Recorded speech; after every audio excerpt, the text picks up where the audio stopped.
Current ఒక క్షణం కూడా పోకుండా ఉండటం కోసం రాష్ట్ర ప్రభుత్వం తీసుకుంటుంది చర్యల్లో భాగంగానే ఈ కార్యక్రమాలు చేస్తాం. రెప్పపాటు కరెంట్ కూడా పోకుండా ప్రజలకు కరెంట్ ఇవ్వాలనే ఆలోచన ఈ రాష్ట్ర ప్రభుత్వం యొక్క ప్రాధాన్యత. అందుకని చాలా సందర్భాల్లో గతంలో కరెంట్ పోతే రాత్రిపూట కరెంట్ పోవడం అంటే వర్షం వచ్చిన చెట్టుకోడు, గాలి వచ్చిన చెట్టుకోడు, లేకపోతే పిడుగుడు, ఏ కార్యక్రమంలో ఆ ట్రిప్ అయి రాత్రిపూట పోతే మనకి తెల్లారేంతవరకు ఏ ఉద్యోగం కూడా వచ్చిన రిపేర్ చేయడం ఎక్స్ప్లెయిన్ చేయడం చేసుకోవాలి కాదు. కానీ ఇప్పుడు అర్ధరాత్రి కూడా నిరమ ప్రభుత్వం ప్రజాప్రభుత్వం వచ్చిన తర్వాత అధికారులు వాళ్ళు అర్ధరాత్రి కూడా ఇక్కడ నుంచి కంప్లైంట్ వస్తే అర్ధరాత్రి కూడా పోయి దాని వైర్లు లేపి కార్యక్రమం చేసి మళ్ళీ కరెంట్ ఇచ్చే కార్యక్రమాన్ని రాష్ట్ర వ్యాప్తంగా చేపడతాం. ఇది చాలా సందర్భాల్లో ఉదాహరణతో సహా వాళ్ళు మనం పద్ధతుల్లో చూస్తా ఉన్నారు. ఇక్కడ కూడా చాలా కుటుంబం ఆ రకంగా మన కోసం సిబ్బంది 24 గంటలు పనిచేస్తా ఉంటారు. ముఖ్యంగా క్షేత్రస్థాయిలో పనిచేసేటువంటి విద్యుత్ శాఖకు సంబంధించిన సిబ్బంది ప్రాణాలు తెగించి పనిచేస్తారు. అలా పనిచేసేటువంటి వాళ్ళని కూడా కొంతమంది రాజకీయ అవసరాల కోసం లబ్ధి కోసం వాళ్ళ మీద తప్పుడు ప్రచారం చేస్తూ కరెంట్ లేకుండా పోతా ఉంది, కట్ అవుతా ఉంది, కరెంట్ కటింగ్ ఉంది. కరెంట్ కటింగ్ అనేది రాష్ట్రంలో మన ప్రభుత్వం కటింగ్ లేనే లేదు. కాకపోతే ఎప్పుడైనా పెట్టుబడి ఆ టైంకి అలా అక్కడ కరెంటు ఆగిపోతుంది, దాన్ని ఏమంటే తీసి రెక్టిఫై చేసి కరెంట్ ఇస్తా ఉంది సార్. లేదా సంవత్సరానికి వస్తారో 2 సంవత్సరాలకు వస్తారో ఆ ఏరియాలో లైన్ మెయింటెనెన్స్, ఆ లైన్ మెయింటెనెన్స్ ఆ ఏరియాలో లైన్ కింద చెట్టు బాగా ఏర్పులో పెరుగుతూ కట్ చేసుకొని మళ్ళీ వర్షాకాలం రాకుండా సరి చేసుకొని ముందు పోకపోతే వర్షాకాలం వచ్చినప్పుడు గాలి వస్తున్నారు, వర్షం ఎక్కువ వస్తే ఆ పొలం దాని మీద పడతాయి. కాబట్టి ఒక 24 గంటలు అది 12 గంటల్లో ఆ ప్రాంతంలో ఉన్న ప్రజలకు చెప్పి అది కూడా నేను వాళ్ళ మెయింటెనెన్స్ కోసం ఈ ప్రాంతంలో కరెంట్ ఆపుతా ఉన్నా, చిక్కులకి పూజలు చేసే కార్యక్రమం కోసం చెప్పి చేస్తా ఉన్నా. దాన్ని కూడా కావాలని కరెంట్ కట్ చేస్తున్నారు, తప్పుడు ప్రచారం చేస్తూ ఉన్నారు. ఒకవేళ అది చేయకపోతే ప్రజలకి నష్టం, ప్రాణాలకు కూడా నష్టం. సో ప్రజల కోసం ప్రజల ప్రాణాలు కాపాడుతూ చేసే కార్యక్రమాలు కూడా కొంతమంది రాజకీయ అవసరాల కోసం చేసే తప్పుడు ప్రచారాన్ని ప్రజలు నమ్మవద్దని నేను చాలా స్పష్టంగా చెప్తా ఉన్నాను. విద్యుత్ శాఖను చూస్తున్నటువంటి మంత్రిగా 24 గంటల్లో క్వాలిటీ కరెంట్ ని రాష్ట్రంలో ఇవ్వడానికి మనకు కావాల్సిన కరెంట్ ఉత్పత్తి చేసే కార్యక్రమం గత 10 ఏళ్లలో ఎప్పుడూ లేనంత అవసరం నుంచి కూడా మన కరెంట్ అవసరం వాడకం పెరిగితే కూడా ఎక్కడా కూడా తగ్గించకుండా పూర్తి స్థాయిలో కనిపిస్తా ఉంది. రాబోయే 5-10 సంవత్సరాలకు కూడా కరెంట్ ఎంత అవసరం పెరుగుతుంది, దాన్ని దృష్టిలో పెట్టుకోవడం కూడా మనం ఇప్పటి ప్రణాళిక తయారు చేసుకుంటూ ఆ తీసుకునే కార్యక్రమంలో భాగంగా భవిష్యత్తులో చాలా కార్యక్రమాలు జరుగుతూనే ఉన్నారు. థర్మల్ పవర్తో పాటు సోలార్ పవర్ బాగా భారీ ఎత్తున రాష్ట్రంలో ప్రవేశపెట్టబోతా ఉంది. అట్లాగే నీళ్ళలో తేలాడేటువంటి పథకాలను కూడా పెట్టి ఫ్లోటింగ్ సోలార్ అంటే దాన్ని కూడా తీసుకొని రాబోతాం. విండ్ సోలార్ తీసుకొని రాబోతున్నాం. ఇంకేదో పంప్ స్టోరేజ్ అని దాన్ని కూడా తీసుకొని రాబోతున్నాం. రకరకాల అంటే పొల్యూషన్ లేనటువంటి విద్యుత్ శక్తిని ప్రజలకు అందించడం కోసం చాలా కార్యక్రమాలు ప్రణాళికాబద్ధంగా చేసుకుంటూ ముందు పోతాం. మీరందరూ ప్రతి ఒక్కరు చెప్తున్నారు, మీరు ప్రతి మనిషికి రోజుకు ఒక్కొక్క స్పష్టంగా చెప్పండి. ఈ రాష్ట్రంలో కరెంట్ కావాల్సినట్టుగా ప్రభుత్వం ఉత్పత్తి చేస్తా ఉన్నాం. ఎవరికి కరెంటు కోత ఉండదో తక్కువ కావాల్సింట వాడుకునేంత కరెంట్ ఉంటుందో సంతోషంగా ఉంటుందో చెప్పండి. అట్లాగే ఇంకో భక్తులు కూడా పెట్టాం. 200 యూనిట్ లోపల ఫ్రీ పవర్ నేను చెప్తాను. అది ఫ్రీ పవర్ ఇస్తాం, 0 బిల్ ఇచ్చే ముందు అడుగుగా ఆ అధికారులు ఎవరో రాసి పలానా రోజుల్లో 40 మందికి 0 బిల్ వస్తుంది ఇచ్చేసేటంటే అటుగా ఎవరు పేరు రాస్తారో కూడా తెలియదు. గ్రామాల్లో గ్రామ సభ పెట్టి 200 యూనిట్ లోపల మీకు కాల్చుకునేటువంటి వాళ్ళు ఎవరు మీకు సమాచారం లేదు. ఆ సమాచారం ఏంటి? మీ రేషన్ కార్డు నంబరు, ఒక్క నిమిషం నాకు చెప్తాను. మీ రేషన్ కార్డు నంబరు, మీ సర్వీస్ మీటర్ నంబర్ 2 కరెక్ట్ గా మీరు ఫిల్ చేసి ఇస్తే దాన్ని ఎంట్రీ చేస్తాం. మీ పేరు, మీ రేషన్ కార్డు నెంబర్, మీ సర్వీస్ నెంబర్ కరెక్ట్ గా ఇస్తే దాంట్లో ఎన్ని నెంబర్లు ఉంటే 10, 12 ఉన్నట్టు 9 ఉంటుంది. 9లో ఒక్క సంఖ్య మీద పొరపాటున తప్పు రాసిన ఆ ట్యాలీ వేసుకుంటే ట్యాలీ. రేషన్ కార్డు నెంబర్లో ఏ ఒక్క సంఖ్య తప్పు పెట్టా అది ట్యాలీ. ఆ 2 ట్యాలీ కావాలి, మీ పేరు ట్యాలీ కావాలి. 2 సక్రమంగా రాసిస్తే మీరు కరెక్ట్ గా 200 యూనిట్ లోపల ఉంటే 100కి 100 200 యూనిట్లు ఉన్నట్టు జీరో బిల్ ఇస్తా ఉన్నాం. పొరపాట్ల చాలా మంది ఫస్ట్ ప్రజా సభలు పెట్టినప్పుడు ప్రజాపాలనలో చాలా మంది కొన్ని తప్పులు రాశారు. తప్పులు రాసిన వాళ్ళని అలా వదిలేస్తే తెలుసో తెలియక పొరపాటు ఎంపీ చేశారు. మళ్ళీ వాళ్ళు సరిదిద్దుకోవడానికి కూడా అవకాశం ఇవ్వాలనేటువంటి ఆలోచనతో ప్రతి మండల ఆఫీసులో మేము ప్రజాపాలన అధికారి ఒక ఆయన పెట్టి ఆయన దగ్గర అప్లికేషన్ తీసుకెళ్తూ ఇచ్చి నాకు 200 యూనిట్ లోపలనే వస్తా ఉంది.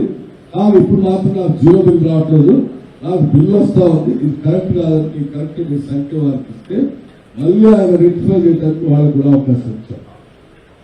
ఇచ్చినటువంటి కార్యక్రమం ముందు పోతున్న టైంలో నాకు పార్లమెంట్ ఎన్నికలు వచ్చిన మోడల్ కోడ్ ఆఫ్ కండక్ట్ ఇచ్చారు. మోడల్ కోడ్ ఆఫ్ కండక్ట్ రావడం వల్ల వాటన్నిటికీ ఆపాలి. మళ్ళీ మొదలుపెట్టిన ఓపెన్ చేశాం.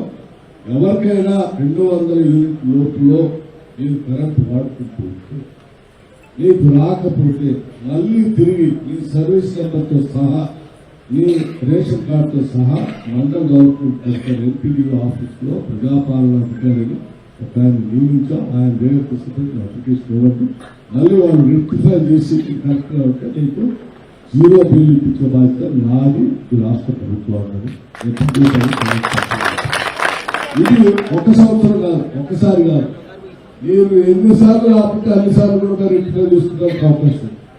ఒకవేళ మీరు 200 యూనిట్ లోపల ఉండి అయినా మీకు బిల్లు వస్తా ఉంటే మీరు రెక్టిఫై చేసుకోవాల్సిన బాధ్యత మీరు పోలేదనుకో, కనీసం ఆఫీస్ గారు కూడా పోయి మీరు అప్లికేషన్ పెట్టుకుని రెక్టిఫై చేయండి అని చెప్పలేదనుకోండి, అధికారులు పైన ఉన్నటువంటి వాళ్ళకి కూడా ఎవరైనా లైన్ వాళ్ళు వచ్చి రాసుకోవచ్చు. అది మన ఎంతమంది ఎవరికి రాస్తాం? మళ్ళీ ప్రజలకే రాస్తాం అంటే నీకే రాస్తాం, అందరికీ రాస్తాం. అటువంటి తప్పుడు పొరపాటు కూడా జరగకుండా మీకే అవకాశం ఇచ్చాం. మీరు ఇప్పుడు మరొకసారి నేను చెప్తాను, మండలంలో ఉన్నటువంటి అధికారులు చూస్తున్నాను. కొద్ది రోజుల తర్వాత ఏం మన సబ్స్టేషన్ కూడా పెట్టినట్టుంది అప్లికేషన్.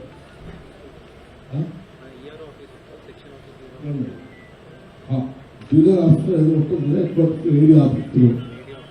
ఏడీ ఆఫీసులో కూడా మనం కోర్టు పెట్టాలని డిసైడ్ చేస్తాం విజయవాడలో. ప్రస్తుతానికి అప్పుడు ఎంపీడీ ఆఫీస్లో నడుస్తా ఉంది. ఎంపీడీ ఆఫీస్లో దయచేస్తే అప్లికేషన్ ఇప్పుడు మేము కానీ రాలని చెప్తాము. అక్కడ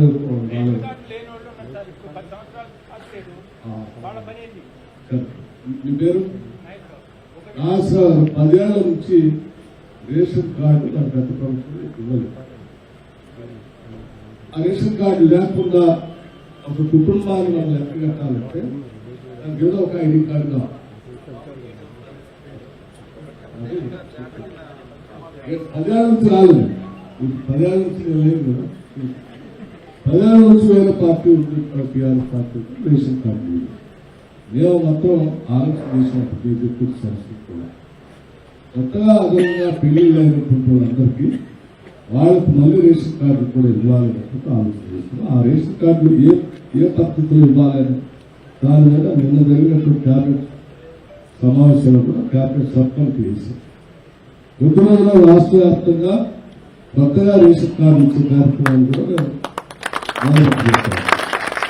రేషన్ కార్డు రానటువంటి కొత్త కుటుంబాలు, కొత్త పెళ్ళైనటువంటి వాళ్ళు అర్హత ఉంటే వాళ్ళందరూ రేషన్ కార్డు అప్లై చేసుకున్నారు. డేట్ అనౌన్స్ చేస్తాం.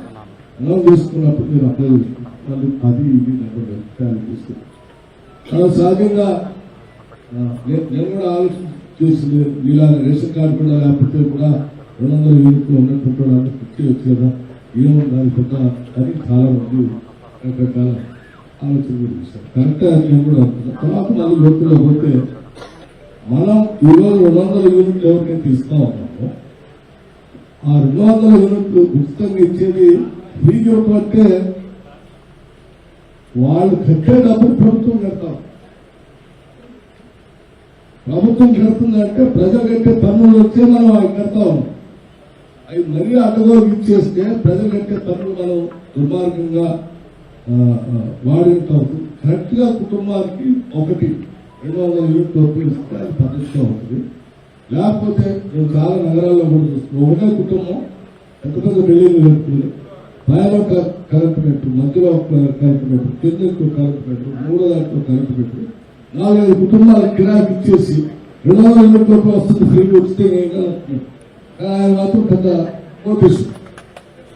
అది అటువంటి వాళ్ళకి హార్ట్ లేకుండా ఇస్తే అటువంటి నగరం అలా పోతే మళ్ళీ ప్రజల భరణ దిగుగా అవుతుంది. కాబట్టి కంపల్సరీ రేషన్ కార్డు అంటే ఒక కుటుంబం, ఆ ఒక కుటుంబానికి 200 యూనిట్లలో కంపల్సరీ ఇవ్వాలనేది ఈ ప్రభుత్వం నిర్ణయం తీసుకుంది. కొత్తగా రేషన్ కార్డు లేనప్పుడు అప్లై చేసుకోవచ్చు. ఆల్రెడీ రేషన్ కార్డులు ఉండి కంపల్సరీగా లేకపోవడం వల్ల వాళ్ళు మిస్ అయితే తిరిగి మళ్ళీ అప్లై చేసుకుని వాళ్ళు తీసుకోవచ్చు. ఇది 200 యూనిట్ల లోపల ఉచిత కరెంట్ కోసం మనం ఏర్పాటు చేసుకుంటాం. అట్లాగే రెండోది చెప్తున్నాం, రైతు రుణమాఫీ గురించి కూడా చెప్పారు. 2 లక్షల లోపల ఉంటే రుణమాఫీ కాలేదు. 2 లక్షల లోపల ఉన్నటువంటి వాళ్ళకి ఎవరికి చాలా స్పష్టంగా ఎవరు అంతా రైతులు చూశారు. గత 10 సంవత్సరాల్లో 1 లక్ష రూపాయలు రుణమాఫీ చేస్తారని 2014-18 మధ్యలో ప్రభుత్వం చెప్పింది. అంటే ఆ 1 లక్ష రూపాయలు రుణమాఫీ చేయడానికి కూడా వాళ్ళు 4 ఇన్స్టాల్మెంట్స్ చేస్తే అసలు డబ్బు పూర్తి కాకుండా కేవలం ఒట్టికున్నట్లే సరిపోయింది. అసలు అట్లాగే మిగిలిపోయింది. ఈ 5 ఏళ్లలో ఇది రెగ్యులర్ గా పేమెంట్ జరగలేదు కాబట్టి బ్యాంకులు ఇర్రెగ్యులర్ అకౌంట్ అయిపోయి వాళ్ళకి కొత్త రుణాలు. సో 1 లక్ష రూపాయలు రుణమాఫీ చేయటమే 5 ఏళ్ళు సాధ్యం కావాలి. రెండోసారి కూడా నేను 1 లక్ష రూపాయలు రుణమాఫీ చేస్తా ఉన్నారు 2018 నుంచి 2023 ఆ 1 లక్ష రూపాయలు కూడా చెప్పి చివరి ఎన్నికల సమయంలో చేసాం. కానీ మేమంతా ఆలోచన చేసిందంటే రైతులకి మనం 2 లక్షల రూపాయలు రుణమాఫీ చేస్తా ఉంటాం. మొదటి సంవత్సరంలో కంప్లీట్ గా చేసేసాలని ఆలోచించాను. 1 లక్ష రూపాయల రుణం ఉన్నటువంటి వాళ్ళకి ఒకటేసారి మేము డబ్బులు ఇస్తాం. జూలై నెలలో 1.5 లక్షల వరకు మొన్న అసలు జరిగేటప్పుడు వేశాం. ఎవరైనా మిస్ అయి ఉంటే కరెక్ట్ గా 1 లక్షల లోపల ఉంటే వాళ్ళు తిరిగి మళ్ళీ వ్యవసాయ అధికారులకు తప్పట్టు రాకుంటే కూడా వాళ్ళకి ఇస్తే మళ్ళీ వాళ్ళకి వెరిఫై చేసి వాళ్ళు క్లియర్ చేస్తారు.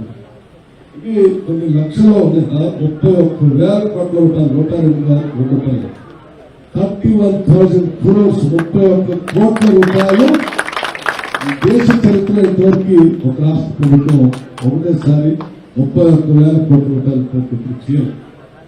అంత పెద్ద మొత్తం చేసే క్రమంలో ఒక్కోసారి మీరు ఇచ్చే సమాచారం లేకపోతే కంప్యూటర్ సమాచారం లేకపోతే బ్యాంక్ వాళ్ళు ఇచ్చే సమాచారం అగ్రికల్చర్ శాఖ వాళ్ళు ఇచ్చే సమాచారం పొరపాటు ఏదో ఒకటి టాలీ కాకుండా ఆగిపోతుంది. ఆగిపోయినంత మాత్రం కళ్యాణపడాల్సి వస్తుంది. తిరిగి వాళ్ళకి రెక్టిఫై చేయించి వాళ్ళకి కూడా మాకు చేపించేస్తాం. ఇక 2 లక్షల లోపల మాకు రేషన్ కార్డు లేవు కాబట్టి మాకు కాదు. ముందుగా రేషన్ కార్డు ఉన్న వాళ్ళందరూ క్లియర్ చేసేస్తారు. రేషన్ కార్డు లేనటువంటి వాళ్ళకి కూడా 2 లక్షల లోపల ఉంటే వాళ్ళ కార్డు లేకపోయినా కానీ వాళ్ళ రుణాన్ని కూడా మాఫీ చేస్తున్నారు. 2 లక్షల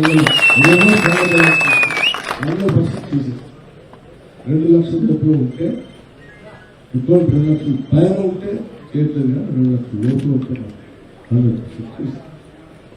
దయచేసి దీన్ని గమనంలో తీసుకుని రైతులంతా కూడా సాధ్యమైనంత వరకు ఇది సీజన్ లో వస్తా ఉన్నాయి జాగ్రత్తగా ఉంటూ బ్యాంకర్స్ కూడా మీటింగ్ చెప్పారు. రైతులకు ఎవరు కూడా టైం అంటే సమయానికి రుణాలు ఇచ్చే కార్యక్రమాన్ని అశ్రద్ధ చేయకు ఎట్టి పరిస్థితుల్లో వాళ్ళ టైంకి రుణాలు ఇచ్చుకుంటే అవసరమైతే 10 రూపాయలు తెచ్చే రుణం ఇవ్వడం తప్ప తగ్గించే కార్యక్రమం చేయదు. ఎందుకంటే మీకు కూడా 31,000 కోట్ల రూపాయలు ఒకటేసారి కట్టేటువంటి ప్రభుత్వం ఒకటేసారి కడతా ఉన్నాము. అటు రైతుల కోసం కడుతున్నాం. వాళ్ళు తీసుకుని వాళ్ళు కూడా ఆదేశాలు చేస్తారు. ఇది ఈ విషయాన్ని నేను ఎందుకు చెప్తా ఉందంటే నియోజకవర్గం మొత్తం కూడా వ్యవసాయ ఆధారపడినటువంటి నియోజకవర్గం. వ్యవసాయం నుంచే లేదు. లేకపోతే పరిశ్రమ కూడా లేదు. ప్రతి కుటుంబం రైతు కూలీలు వీళ్ళిద్దరు ఆడ ఉన్నారు కాబట్టి ఊరుంది కాబట్టి 10 పంతులు వచ్చారు. ఊరుంది కాబట్టి వీఆర్ఓ వచ్చాడు, అది సెక్రటరీ వచ్చాడు, గ్రామ పంచాయతీ అధికారులు వచ్చారు. అంత నుంచి ఏం లేదు. సో డిఫరెంట్ గా వ్యవసాయ రంగాన్ని అభివృద్ధి చేసుకుంటే పూర్తి స్థాయిలో అభివృద్ధి చెందుతూ రైతులు వ్యవసాయ రంగాన్ని దృష్టిలో పెట్టుకుని 72,000 కోట్ల రూపాయలు వ్యవసాయ రంగ అనుబంధానికి బడ్జెట్ లో ప్రతిపాదించి శాంక్షన్ చేశారు. రూపాయలు 72,000 కోట్ల రూపాయలు వ్యవసాయానికి అనుబంధంగా ఉంటారు. రైతులందరూ కూడా ఈ గురించి ఆలోచన చేసే ప్రభుత్వం ఈ శాసనసభ్యుడిగా బడ్జెట్ లో వ్యవసాయ రంగాన్ని పెద్ద ఎత్తున నిధులు కేటాయించాం. అలాగే మనం చెప్పినటువంటి సంక్షేమ కార్యక్రమాలు కూడా చేసుకుంటూ ముందుకు పోతున్నాం. నిన్న యువతకి రైతు కుటుంబాలు కష్టపడి పిల్లలు చదివిస్తే ఉద్యోగాలు రాకపోబట్టి చాలా ఇబ్బంది పడుతున్నారు. ఆ ఉద్యోగాలు రావడానికి కావాల్సిన జాబ్ క్యాలెండర్ కూడా నిన్న మేము అసెంబ్లీలో ప్రకటించే ఉద్యోగాలు.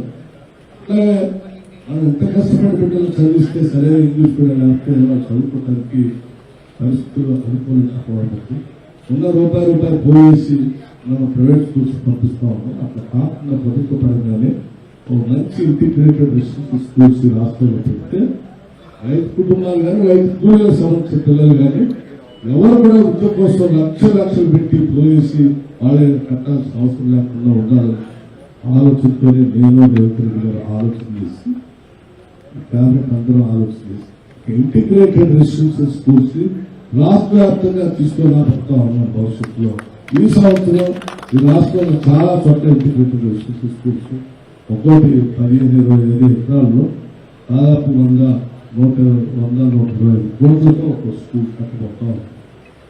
దాంట్లో అందరూ పెట్టింది 4వ తరగతి నుంచి 12వ తరగతి వరకు 12th క్లాస్ వరకు అద్భుతమైనటువంటి బిల్డింగ్లో ఇంగ్లీష్ మీడియంలో అక్కడే ఉదయం పూట బ్రేక్ఫాస్ట్, మధ్యాహ్న భోజనం, రాత్రి భోజనం, ఆటలు అన్నీ ఉండేటట్టుగా ఇంగ్లీష్ మీడియం ఉండేటట్టుగా ఇంటిగ్రేటెడ్ స్కూల్స్ పంపించిపోతా ఉన్నాం.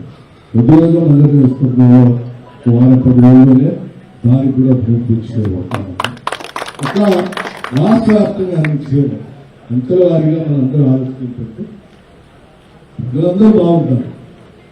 ఏ వర్గమైన రైతులు బాగున్నారు, రైతు కూలీలు కూడా మనం 70 రైతులకు ఇస్తూ భూములేని కూలీలు పార్టీలు ఓట్లేదు మనం అందరూ మాటించాం. నా బాగా పెట్టిన బాధ్యత చేసేటప్పుడు నీకు కూడా తప్పనిసరిగా చేస్తాం. అందుకే 12,000 రూపాయలు ప్రతి కుటుంబానికి, భూమి లేని ప్రతి నిరుపేద కుటుంబానికి 12,000 రూపాయలని ప్రతి కుటుంబానికి కేటాయించినట్టుగా బడ్జెట్ నిధులు కేటాయించాం. అది ఈ సంవత్సరం వచ్చేస్తాం. ఈ సంవత్సరం వచ్చి దాన్ని అమలు చేసే కార్యక్రమం కూడా ఎక్కువ కార్యక్రమం చేస్తాం. అట్లాగే ఎల్ఆర్ సంబంధించి కూడా నేను అందరికీ మాటిస్తా ఉన్నాను. ఈ సంవత్సరం 3,500 ఇళ్ళు, డబల్ బెడ్రూమ్ ఇళ్ళు ఈ నియోజకవర్గంలో శాంక్షన్ చేయబోతున్నాం. అట్లా రాష్ట్ర వ్యాప్తంగా అన్ని నియోజకవర్గాల్లో 3,500 లెక్క దాదాపు 4.5 లక్షల నుంచి 5 లక్షల ఇళ్ళు ఈ సంవత్సరమే శాంక్షన్ చేయబోతున్నాం. దాని సరిపోయే బడ్జెట్ కూడా ఈ బడ్జెట్ లో మనం ప్రవేశపెట్టాం. ఇల్లు పోతా ఉన్నాం, రూల్స్ కట్టబోతా ఉన్నాం, వ్యవసాయం చేయబోతా ఉన్నాం, ఆరోగ్యానికి 10 లక్షల రూపాయలు పెంచాం, ఆరోగ్యశ్రీ కావాల్సిన ఆసుపత్రులు పెడుతున్నాం, కరెంట్ కావాల్సిన సమృద్ధి చేయబోతున్నాం, సోలార్ పవర్ తీసుకొని రాబోతున్నాం, పారిశ్రామికతలు తయారు చేయబోతా ఉన్నాం. మహిళలందరి నుంచి ఆలోచన చేసి మన డాక్టర్ సంఘాలందరూ పంపిణీ చాలా ఎక్కువ మంది ఉన్నారు. డాక్టర్ సంఘం ఆ యాక్టివ్ కూడా పంపిణీ మల్లనపాలెం గ్రామాల్లో సెల్ఫ్ హెల్ప్ గ్రూప్స్ చాలా ఎఫెక్టివ్ గా ఉన్నాయి. వీళ్ళందరూ దృష్టిలో పెట్టుకుని రాష్ట్ర వ్యాప్తంగా 20,000 కోట్ల రూపాయలు వడ్డీ లేని రుణాలు మహిళలకు ఇచ్చేటువంటి కార్యక్రమాన్ని సంవత్సరానికి 20,000 కోట్ల రూపాయలు అంటే 5 సంవత్సరాల్లో 1,00,000 కోట్ల రూపాయలు మహిళలకి వడ్డీ లేని రుణాలు ఇచ్చి ఆ వడ్డీని రాష్ట్ర ప్రభుత్వం కట్టబోతుంది. ఆ డబ్బుతో మీరు వ్యాపారం చేయొచ్చు, పరిశ్రమలు పెట్టచ్చు. ఆ వ్యాపారాలు చేయడానికి కావాల్సినటువంటి వ్యవస్థను కూడా మీకు ఐక్యత చూపిస్తుంది.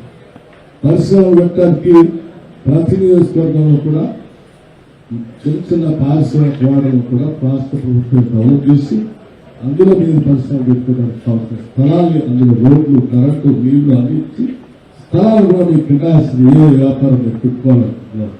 ఆ రకంగా మహిళల కోసం కూడా ప్రత్యేక దృష్టి సారించి ముందుకు వస్తున్నామని నేను అందరికీ చెప్తూ అంతిమంగా నేను చెప్పాను, నేను ఏం పంచినా ఎవరికి ఇచ్చినా ఏం చేసినా ఈ డబ్బంతా ప్రజలే మాది కాదు నాకు ఇటువంటి కాదు, ఇది ప్రజల డబ్బే. కాకపోతే ఈ ప్రజలు కట్టిన పన్నుల ద్వారా వచ్చే డబ్బుని మీద ఒత్తిడి లేకుండా క్వాలిటీ కరెంట్ అంటే ట్రిప్ కాకుండా మీకు ఇచ్చేటువంటి కరెంట్లో మోటార్లు పడిపోవటం లేకపోతే ట్రిప్ కావటం కరెంటు అది ఇబ్బంది లేకుండా క్వాలిటీ కరెంట్ ఇవ్వడానికి ఉపయోగపడేటువంటి కార్యక్రమం దాదాపు 22 కోట్ల రూపాయలకు ఈరోజు ఈ పమ్మి మల్లన్న పాలన సబ్స్టేషన్ మనం ప్రారంభిస్తూ చేసుకుంటాం. ఇది చాలా విలువైన. ఇక్కడ 3 ఫీడర్ నుంచి ఇప్పటికే కంప్లీట్ చేశారు. 4వ ఫీడర్ కూడా యాడ్ చేయబోతా ఉన్నారు. ఇది దాదాపు 25 గ్రామాలకి 30,000 మంది కన్జ్యూమర్స్ కి ఉపయోగపడేటట్టుగా ఇది కార్యక్రమాన్ని డిజైన్ చేశారు. ముఖ్యంగా నేను అందరికీ చెప్పేది ఏంటంటే ఇవన్నీ కూడా నిత్యం మన అవసరాల కోసం ఉపయోగపడేటువంటి కరెంట్లో ఒక క్షణం కూడా పోకుండా ఉండటం కోసం రాష్ట్ర ప్రభుత్వం తీసుకున్నటువంటి చర్యల్లో భాగంగానే ఈ కార్యక్రమం అందిస్తాం. రెప్పపాటు కరెంట్ కూడా పోకుండా ప్రజలకు కరెంట్ ఇవ్వాలని